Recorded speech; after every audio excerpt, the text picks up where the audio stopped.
ಮಾಜಿ ಮುಖ್ಯಮಂತ್ರಿ ಸಿದ್ದರಾಮಯ್ಯನವರು ಪಟ್ಟಿ ನೋಡಿ ಕೊತ ಕೊತ ಕುದಿಯೋದಕ್ಕೆ ಶುರುವಾಗೋದು. ನಾನು ಇದನ್ನೇನು ಎಕ್ಸಾಜರೇಟ್ ಮಾಡಿ ಹೇಳ್ತಿಲ್ಲ. ಇವತ್ತಿನ ಅವರ ಸಿಟ್ಟು ಹಂಗಿತ್ತು. ಅವರ ಅನುಪಸ್ಥಿತಿಯಲ್ಲಿ ಇವತ್ತು ಪ್ರಮಾಣ ವಚನ ಸ್ವೀಕಾರ ನಡೆದಿರೋದು. ಸಿದ್ದರಾಮಯ್ಯನವರು ಕಾವೇರಿ ಮನೆಯಲ್ಲೇ ಇದ್ದರು, ಇಲ್ಲೇ ಇದ್ದರು.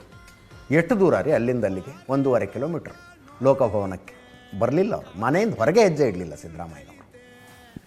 ಇದೇ ಗಾಯತ್ರಿ ಶಾಂತೇಗೌಡ ವಿಷಯಕ್ಕೆ ಯಾರು ಹಾಕ್ಸಿದ್ದು ಈ ಹೆಸರನ್ನು ಅಂತ ಕೂತ್ಕೊಂಡ್ಬಿಟ್ರಂತೆ. ಯಾರು ಹಾಕ್ಸಿದ್ದು ಈ ಹೆಸರನ್ನು ಅಂತ ಡಿ ಕೆ ಶಿವಕುಮಾರ್ ಕೇಳಿ ನನಗೆ ಗೊತ್ತಿಲ್ಲ ಅಂತಾರೆ. ಗೊತ್ತಿಲ್ಲ ನನಗೆ. ಸಿದ್ದರಾಮಯ್ಯನವರ ಹಠ ಎಲ್ಲಿ ತನಕ ಹೋಯಿತು ಅಂದರೆ, ಇವತ್ತು ಈ ಘಟನೆಗೆ ಪ್ರತ್ಯಕ್ಷ ಸಾಕ್ಷಿಯಾದವರೇ ಸ್ವತಃ ಹೇಳಿರುವ ವಿಷಯ ಇದು. ಗಾಯತ್ರಿ ಶಾಂತೇಗೌಡ ಅವರು ಹೋದರು ಸಿದ್ದರಾಮಯ್ಯನವ್ರ ಮನೆಗೆ.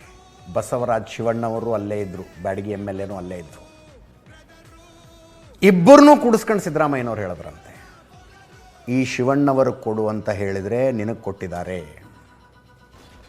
ನಾನೇ ತಡೆ ಹಿಡಿದಿದ್ದೀನಿ ನಿನ್ನ ಹೆಸರನ್ನು, ಸ್ಪಷ್ಟವಾಗಿ ಹೇಳಿದ್ದೀನಿ. ಗಾಯತ್ರಿ ಶಾಂತೇಗೌಡ ಇವತ್ತು ಪ್ರಮಾಣ ವಚನ ಸ್ವೀಕರಿಸಿದರೆ ಯತೀಂದ್ರಗೆ ರಾಜೀನಾಮೆ ಕೊಡಿಸ್ತೀನಿ ನಾನು ಅಂತ ಸ್ಪಷ್ಟವಾಗಿ ಹೈಕಮಾಂಡಿಗೆ ಹೇಳಿದ್ದೀನಿ ಅಂತ ಸಿದ್ದರಾಮಯ್ಯನವರು ಇವ್ರನ್ನ ಕೂಡಿಸ್ಕೊಂಡು ಹೇಳಿದ್ರಂತೆ ಎದುರಿಗೆ.